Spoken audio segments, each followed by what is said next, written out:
Where am I pointing at? Okay, so I work at Intel, and we're no strangers to mobile. So as a brand advertiser, we've been trying to do a lot of different things.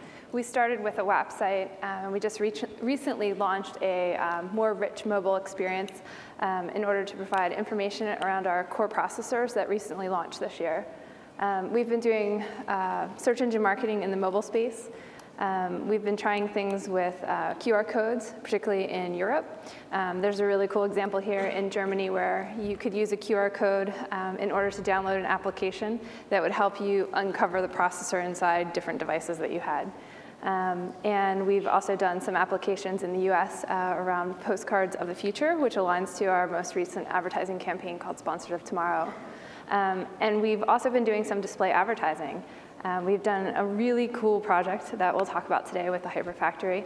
And the reason why we partnered with the Hyperfactory is we had a bunch of different questions that we wanted to understand around the mobile space, because we were sort of still in this test and learn phase. We know the last couple years kept being called the year of the mobile. It's coming, it's coming, it's coming. So we've been trying to get as much learning and experience in the mobile space so that we can really use mobile as a channel that makes sense in part of our overall media strategy. So we're going to queue up a video, but before. Okay. Oh, I was just going to answer the question. I was just going to lay out the questions. Okay, one more. Okay, sorry. Hold on. So, you know, wanting to understand the role of mobile for us, there were a couple different questions we wanted to answer. So, search engine marketing, we've been doing it, and we wanted to understand more about how search works. We know it works for us as a brand advertiser in standard online, and from our small experience, we had seen things working. So, we wanted to understand more about search. What's the right mix for mobile in our overall media strategy, both in the US and globally? So in our program, we were looking at Indonesia and the US. And then in terms of measurement, for us really understanding what's the right thing to be measuring, what should our benchmarks be? That, you know, we know that across the industry, there's not really any solid benchmarks, and there's so many different tools and devices you can be using to measure. So what should we be using to measure? I'll hand it to you now. Okay, sorry to interrupt. So, so one of the things that we see consistently in the marketplace today with the brands that we work with are brands are looking at how do they do mobile right, how do they leverage it as a long-term medium and maximize the opportunity that it brings. And there's millions of mobile tactics out there, and it's really about the process that the brand takes. The most successful campaigns start with the best ideas. Really simple, basic, but it holds true in mobile just like all other mediums. And the best ideas come from collaboration. Mobile is a unique channel, that being mobile web as well as mobile application space, so on and so forth, but it's really also an integration tactic. So collaboration is essential from the very beginning of the creative and the media planning process. And I think this campaign really illustrates that. We're able to get Intel's digital agency involved with ensuring that we're sending the right message. We worked with their media agency, OMD, for tracking and identification of what is successful and how we can measure success. And then we worked with a number of our mobile partners. We worked with Pandora, and we worked with Medialets for rich media in the application space, and with Crisp Wireless in the mobile web space, as well as CBS. And we really got this mixture of best-of-breed thinkers and executors at the table, which allowed us to execute the campaign that I'm about to show. So if you could just roll that video. How does one demystify a unique product for millions of consumers? Using mobile media nonetheless. And how does one break through the clutter of the advertising space to truly engage the consumer?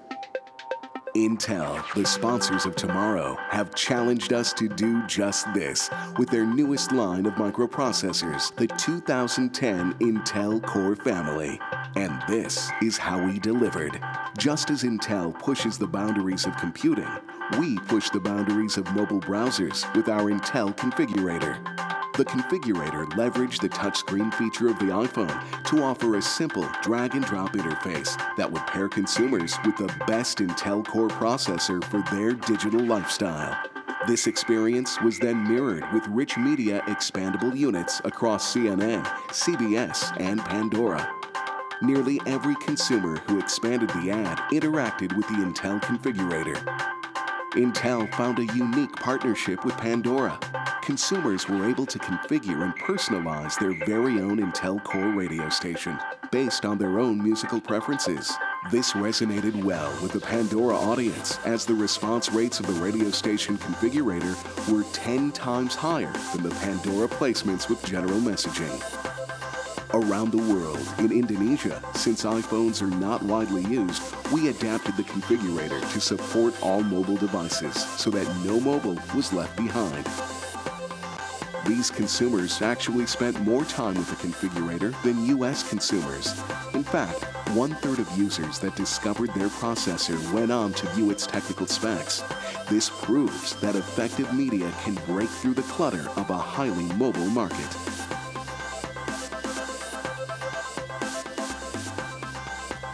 We developed the first ever drag-and-drop interface to be incorporated into the mobile browser. We personalized the product selection and even brought it together with personal music tastes. And we brought the campaign to the other side of the world, to a new market, and achieved tremendous results. Sponsors of tomorrow? You bet. So at the Hyperfactory, we led the strategy for both the media as well as the campaign, the design, and then the execution, which also consisted of the coordination of the various media partners. What we didn't show is at the end of the rich media experience, there was a mobile website for additional information. And then we took that mobile website and we allowed for it to reside within the rich media that ran in the application space. So we really wanted to create complete fluid experiences for those consumers that wanted to dive into additional information above and beyond what was presented in the ad unit itself. So I'll talk a little bit about the results that we saw here. So the first big question was, how effective is mobile advertising for us? When we looked at bounce rates, so I'm giving you guys some actual numbers here. So from our search engine marketing efforts, 67% bounce rate, which was much lower than 89% we were seeing for display advertising. I think you generally see this sort of trend when you look at mobile versus display, because somebody's in search engine marketing seeking information, so it's more aligned to what their goal is. Secondly, we also saw lowest bounce rates in the Android and BlackBerry. Apple devices had higher bounce rates for us. So for us, this gives us indication that we should be looking at Android and BlackBerry more and more in the future. I think we obviously here in this program for the US focus specifically on the iPhone and then on feature phones in the Indonesia market. So for us, it indicates that we need to do some additional understanding about the usage of our target audience within Android. And then on the bottom here, behavioral targeting definitely drove the highest click-through rate, and this measure here called PPU, which is points per unique. So at Intel, we have a system called value point system, which for us, it helps us understand the level of engagement that someone has being driven from a specific unit. So an example, if they see a display ad, we can then track, we understand that they entered onto our site from that display ad, and then we can see the activities that they took place, and we have a library of different actions and different weighted values that we give to those actions based upon how much we believe those types of actions would help build an affinity with our brand. So things like on our standard website, like downloading white papers or viewing video, are higher level of engagement measurements than things like just clicking into a deeper level of information about a product. So here we saw the points per unique, so the engagement levels were much higher for those users who were coming from targeted, behavioral targeted, which made a lot of sense to us because they were probably in areas around computer information, saw our ad and wanted to seek out additional information about Intel.